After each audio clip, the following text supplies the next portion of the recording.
Hey everybody, it's Israel Epstein. Today we're going to be talking with Chancellor about gun safety before we check out this RWS Diano 34.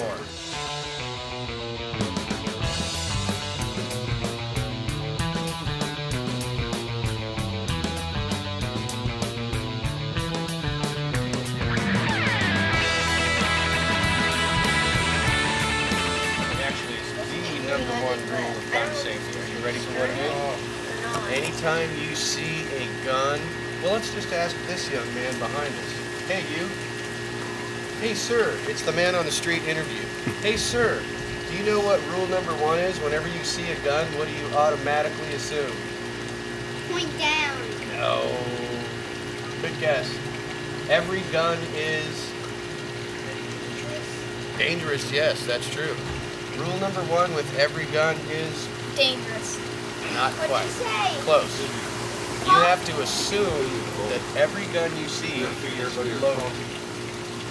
And all you would have to do is pull the trigger and it's going to explode. I don't mean explode in your face, but I mean explode and shoot a bullet. So for all you know, right now, do you know whether that gun is loaded or not? Oh. Can you assume that it is? Probably yes. Yes, that is the first rule of gun safety. Always assume whenever you see a gun, you just automatically think that gun is loaded and it can fire if somebody pulls the trigger. Okay? That's the first rule. So, then there's only one way to know whether a gun is loaded, and that is to check it for yourself. Then and only then will you know if it's loaded. So that's rule #1. Anytime you see a gun, assume that it is loaded and ready to fire. So that will keep you safe. #1. #2 would be this. See this part right here? What is that? The trigger. Never put your finger on the trigger. only if you have to. No. I need the scissors. Close. Never put your finger on that trigger until you have checked a couple of things. First, you have to know what you're shooting at. You have to intend to either shoot it or kill it. And you never put your finger on the trigger until you are ready to fire. Okay? #3, and this is, well, we won't cover all important gun control things. We're just going to do like the top 3 today, okay? So what's #1 again? Assume every gun is loaded and ready to fire. #2 is never touch the trigger until you are ready to fire. Yes. Okay, so rule #3 is this.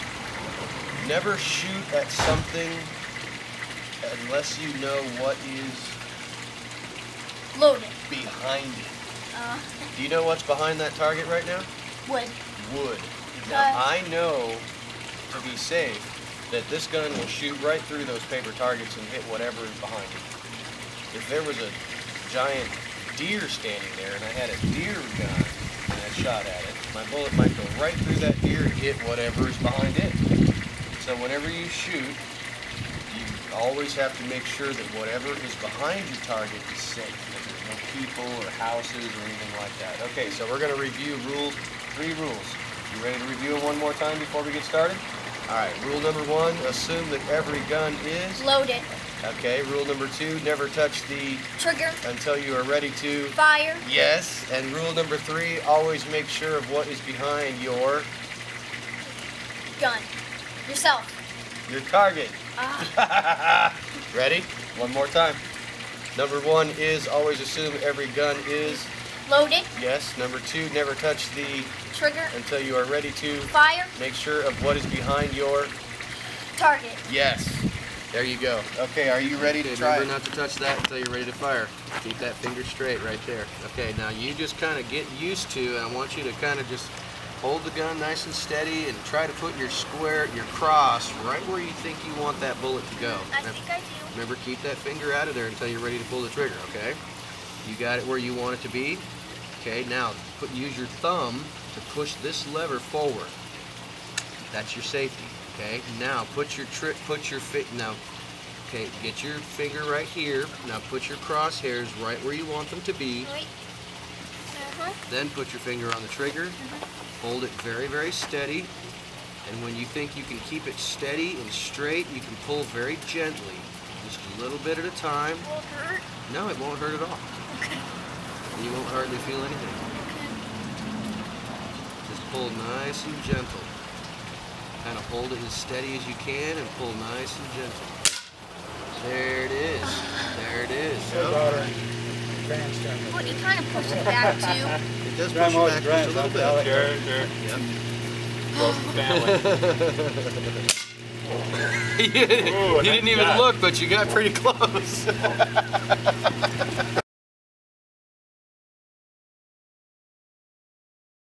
Alright folks, Israel Epstein with you again this year for our Passover, Pesach. We are going to be celebrating Passover here this evening, and we're getting our fire ready to go for roasting our Passover lamb. We will in just a moment take you inside to show you our preparation for the lamb. And right now we're just getting a good bed of coals with some mesquite wood. Once we've got a decent bed of coals down, then we'll throw on some regular Kingston barbecue charcoal with more mesquite infused into it. Let the flames die down with some good white hot coals, and then we'll stick our rotisserie on here that's ready to go for cooking our Passover lamb. And then we're going to be placing a rib roast, prime rib, on our regular barbecue grill, and we'll show you that too. So thanks for joining us today, and check it out. Alright folks, here is our Passover lamb for this this season. You can see that we've got it on our rotisserie spit, and we have seasoned it up with rosemary, crushed black pepper, some kosher salt, some garlic, onion powder, and some garlic and herb spice. So we are now going to take a look over here. The captain is chopping up some garlic for me to rub into the top of this prime rib. So we are going to be cooking both a leg of lamb and a prime rib this season. I'm going to coat over the fatty part of the top. This is a 4-bone, long end prime rib. We're going to coat it with some oil and some garlic and a bunch of herbs and stuff to put a nice crust on there. And then we're going to bake that in our barbecue, our outdoor barbecue. And we're going to roast the lamb over our open flame pit. So now we're going to go outside and start up our flames and get some coals going. Alright folks, we're getting ready to baste this lamb. We have a mixture of 100% virgin olive oil with some rosemary, some garlic clove, piece of minced garlic, and a little bit of herbs and spices, secret concoction. And we're now going to begin to baste this thing, just daubing it all up and down. And as I said, we will do this once every half an hour or so. This keeps the meat nice and tender, and it creates a beautiful crust on everything. The only thing that we'll really want to do at this point is just make sure that our coals don't completely burn up. Just keep adding some coals until, you know, make sure that we always have some good white hot coals that haven't turned completely to ash, and also make sure that we don't have too much flame. We don't want any flame coming in and you know, scorching the meat. So we're going to control our flame, make sure there's not a bunch of flame coming up. And if there is, we just kind of move it. Just kind of move it off to the side to make sure it's not getting the meat too much. And make sure we got enough coals, and we will be good. So our start time was 3:20 on the roast lamb leg. And we'll catch you in a little while. Alright folks, here's our 4-bone prime rib, and we are at 3:15 p.m. just marking time to start. This thing is hovering at around 400. It'll probably come down a little bit. If I can't get it to come down, I may turn one of those burners off and the other two up or something until I reach the approximate temperature that I want, which is about 350 degrees. Probably be about 2.5 to 3 hours worth of cooking, or until this meat is 120 degrees internal temperature. And we'll show you a little bit later the thermometer that we got to by ThermoWorks to test our meat. So there's the beginning at 3:15 for the prime rib.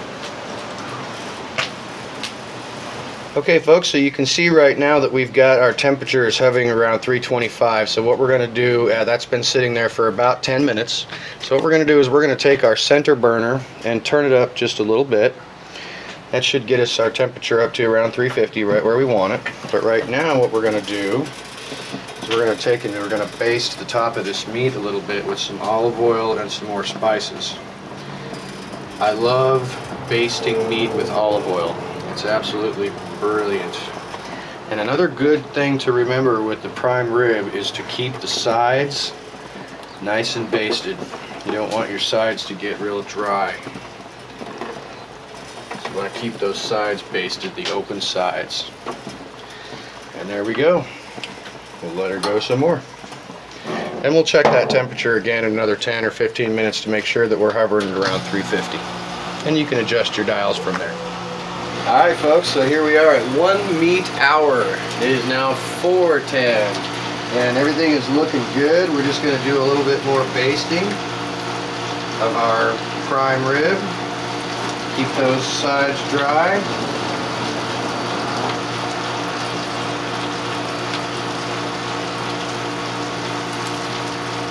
Everything is looking really good. Looking real nice. Keep that rolling.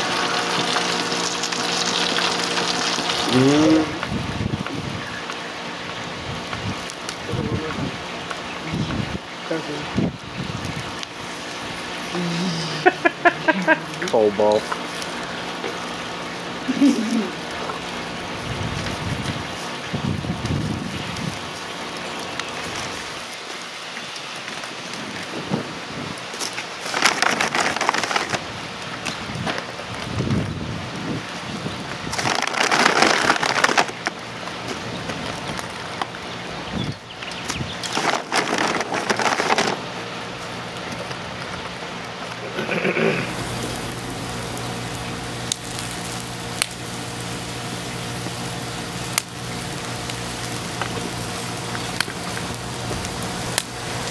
Lots of cooking meat there.